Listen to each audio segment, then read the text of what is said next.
Welcome to the Temple of Flame.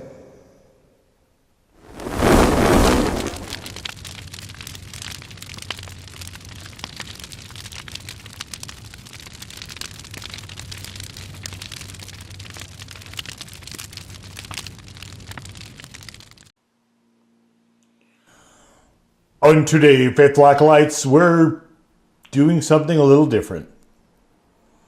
And what that something is we are going to have us a pizza battle. A pizza battle indeed. One for the ages, no doubt, no doubt, no doubt, no doubt. So I'm starting with... Normally I would just make a crust or get a mix and make a crust. But I saw these pre-made ones and I never tried them. And I thought, they don't look that great, but I thought, you know what, why don't I have a new experience? Because that's what we're all about here, is new experiences. So normally, and I mentioned this, I did a video where I made, very poorly, a calzone using this. This is the Boar's Head red jalapeno sauce. This is normally my pizza sauce. Like, I don't use a marinara, I just use this. But I recently did a review and a video, a written review and video. There's a written review and video for this. You can find the written reviews on the blog, and I will link to both in the description below. But and then the pages for each sauce will link to the videos if you don't feel like searching. There is a hot sauce playlist that you can just sip through if you'd like. Anyway, though, I did this one somewhat recently to when I'm filming this. And I thought, you know, so I thought, okay, let's do it. Let's do it head to head. Different peppers. This one has a really lovely vibe to it. And it is a lot more lively than this. This is just a quality classic. So here's what we're going to do. I'm going to throw these barbecue skewers on here because I want to create a dead zone in the... I want to create a dead zone here. And then we'll mark with a toothpick which side is which. So we're just going to make this pizza. We're going to have pepperoni, salami, cheese, of course, and the secret weapon, green olives. So, pro tip, putting green olives on your pepperoni pizza is a work of majesty. And if you want to treat yourself, that is the way to go. Obviously, you have to like green olives, but everybody in the planet should like those. So that shouldn't be too much of a hurdle. All right, there's our base, and we're just gonna smooth it out here as much as we can. Run it right to the edge. Why not? This needs to go in at, and the idea here is to run this into the skewers, so that's why they're there. And then in between them, we will have no cheese, no sauce, no nothing. Okay. So that part's done. And let's clean the spoon. This is really just a marvelous sauce. And I am going to be attempting these two together, potentially. I want to see what happens here. But I might be mixing them together to make more of an ultimate pizza sauce. So we'll just get that on there.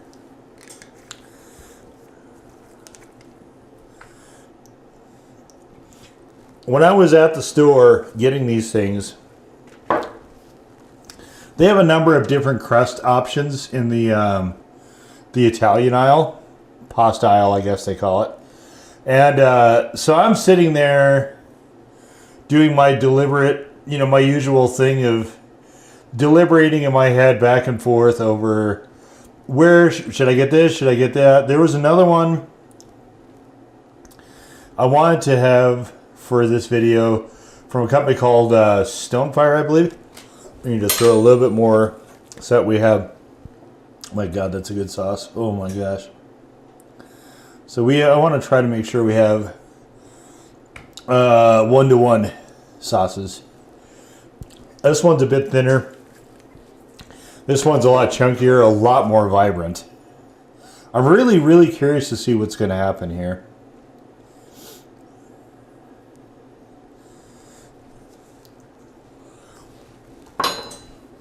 I've been wanting to play around with just screwy videos like this for a while. Just like these fun sort of off-the-cuff nonsense things. Because sometimes, I guess, viewers will like the cooking videos.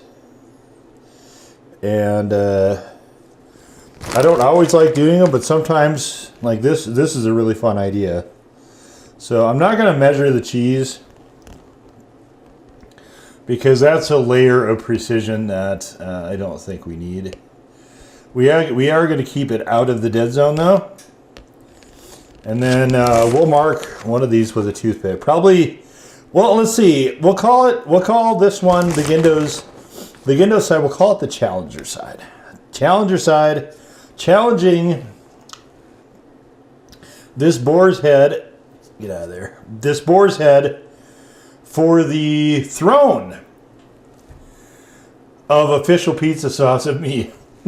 Can't get much more prestigious than that. I'll tell you what. I mean, you probably could. I don't know how, but I guess it's probably possible. All right, let's see how close that is. The toppings, it's just going to be approximate. We're not standing on ceremony too much here.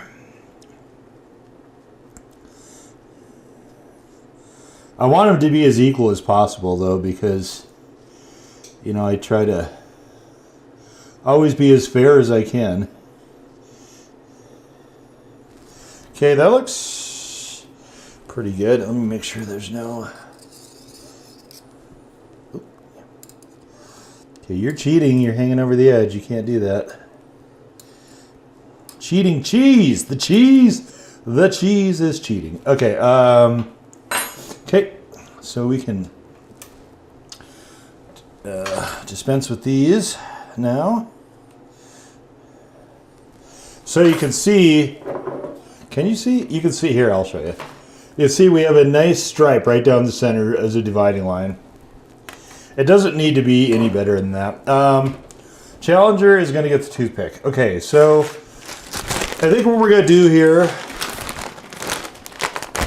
with the pepperoni into the salami, and I got these sandwich pepperonis because they're these nice big round things here, and I want the pepperoni to fry up as crispy as possible. So we're putting it on top of the cheese, and oh no, can't have two of them together. Let's see, let's make it symmetrical. So we'll do that. We'll do that. We'll do that. We'll do that, and we'll have one for luck.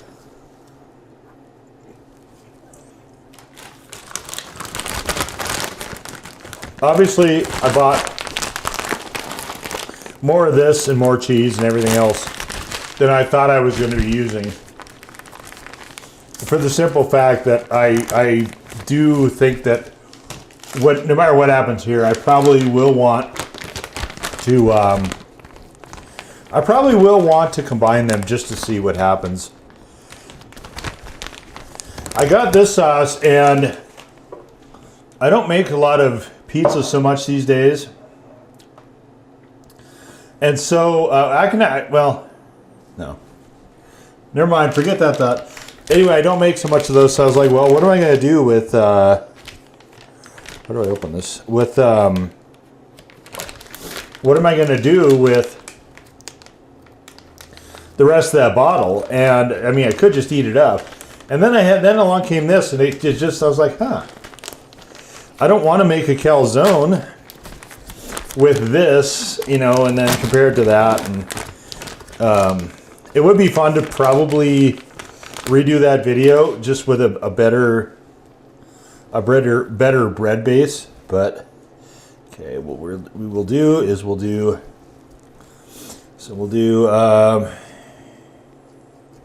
okay, one there, two across the center, and across the center.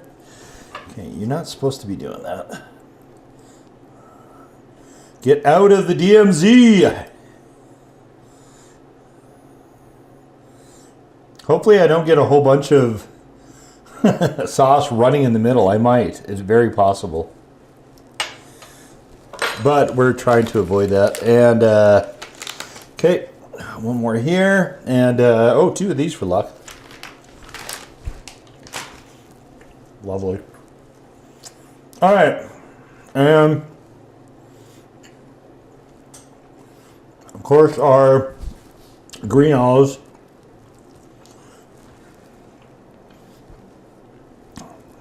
These are hand cut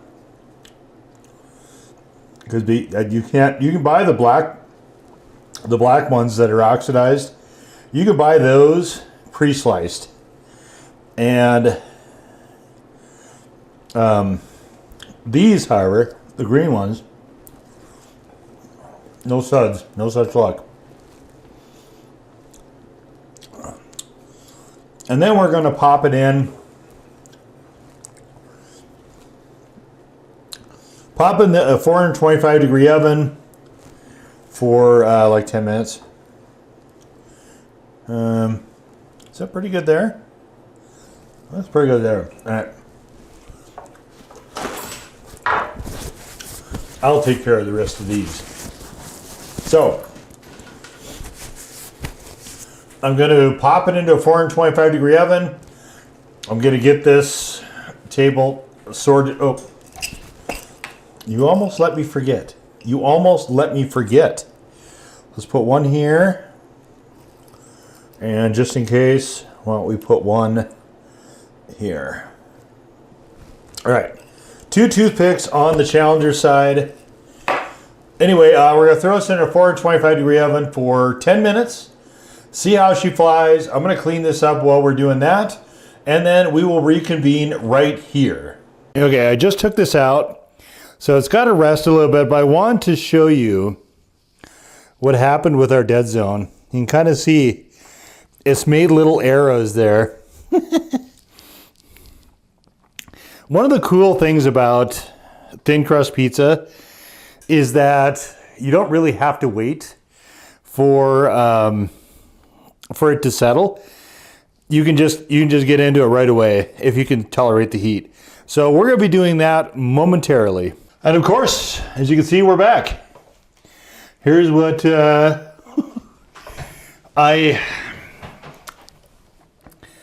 sometimes when I do these videos, I feel bad that all you out there can't smell what is going on here with this. This is just a heavenly aroma coming off this thing. So Gindo's, here's the toothpicks here. And of course, our classic boar's head. So let's cut it right down.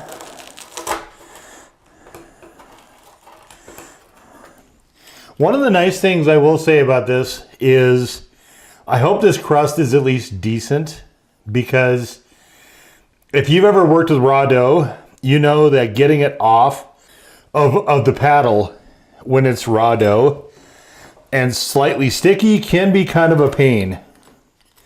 And I've got a pizza stone in the oven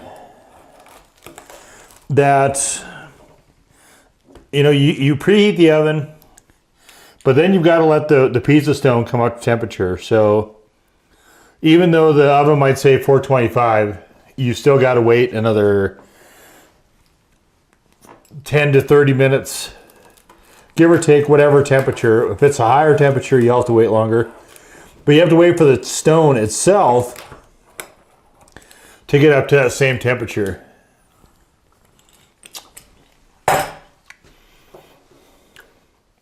Those green olives are awesome. Let's take a challenge from the challenger first. And there's no real, look at how thin this is. There's no real crust, outside crust to this.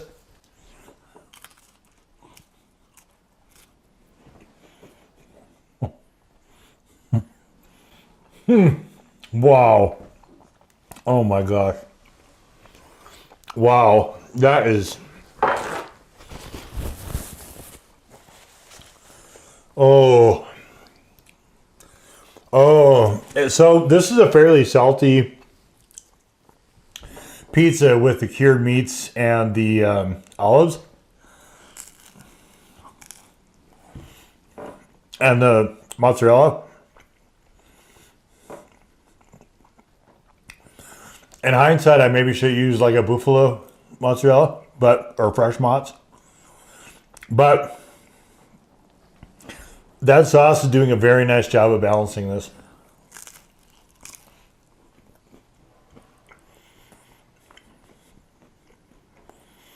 That was really good.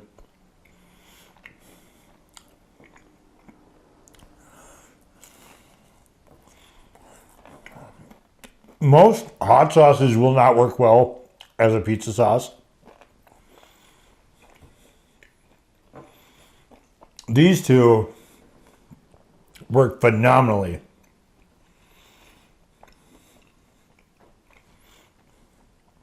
It's going to be really hard to decide a winner here.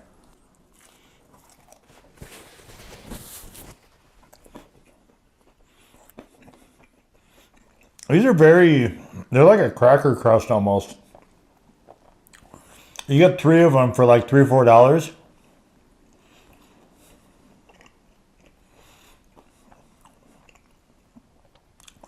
Not the worst move ever.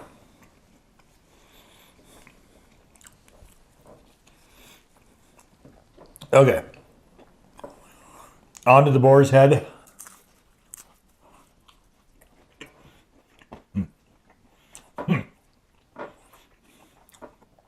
Timeless classic. That red jalapeno really reads through.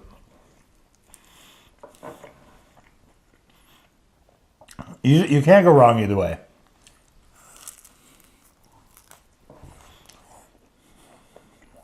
At minimum, this is the equal to this. At minimum. I've been using this as a pizza sauce for well over a decade.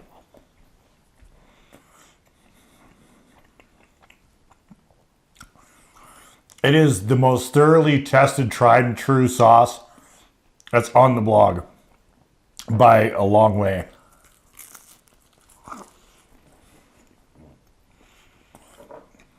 I don't really use it outside of that, but it is a good sauce.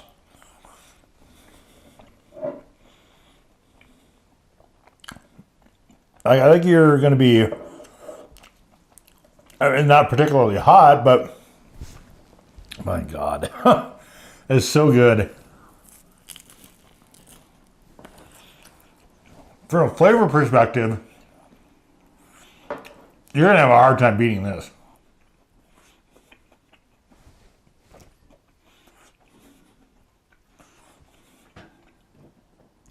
And I can't say this has beat it yet. My God, this is so good.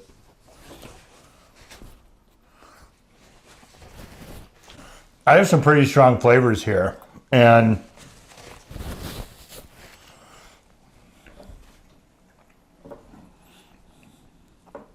this is just cutting right through all of them. Magic.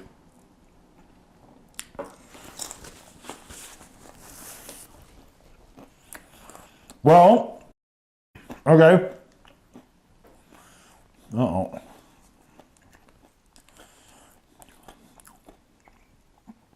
Oh, I'm gonna leave the toothpick in this one because I do want to try these cold.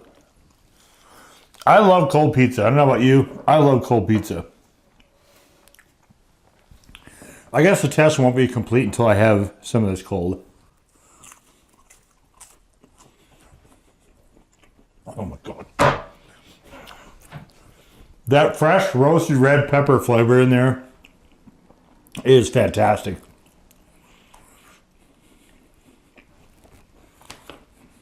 I'm gonna cheat. I'm gonna cheat a little bit because I want more of that.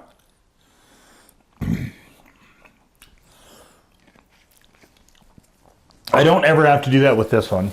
This one reads through pretty well. This one is honestly getting lost a touch.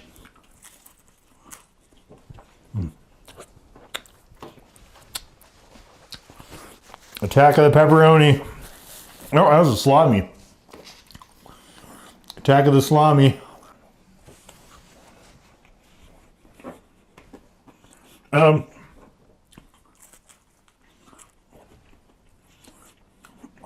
This is a really fun experiment.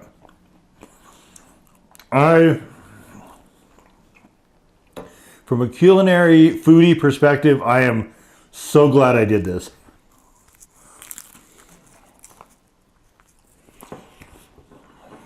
And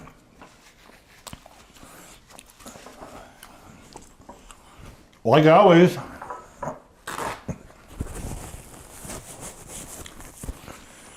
I'm going to be honest with you. This thing still is undefeated.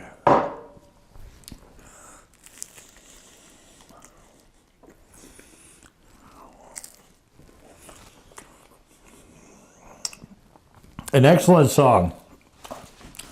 An excellent sauce by every right. Gravity. Gravity is conspiring against me here. An excellent sauce by every right. And I am going to mix them together on the next pizza.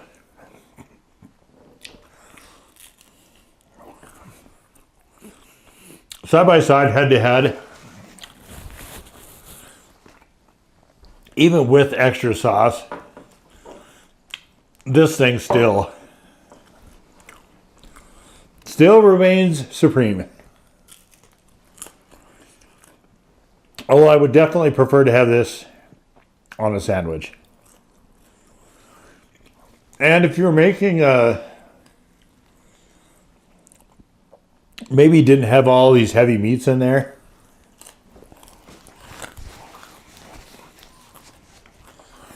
a lighter pizza, I think this would probably show through a little bit better. Even with adding extra though, this is just such a phenomenal product.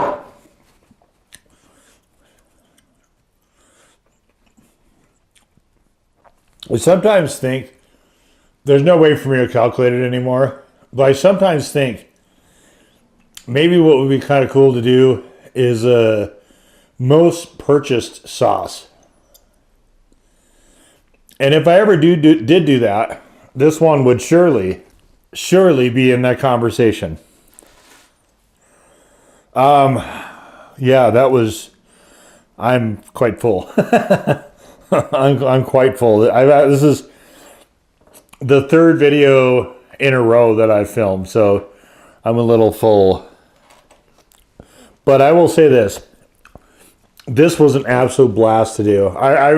This is one of the more fun videos I've done.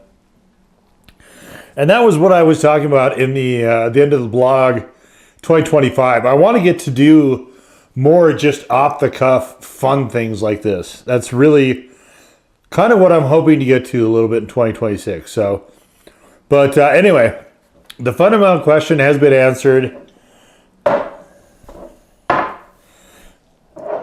The Boar's Head Jalapeno Pepper Sauce reigns supreme as a pizza sauce. And we don't need to say any more. We'll just leave it right there. Number 4. In peace. To serve the flame.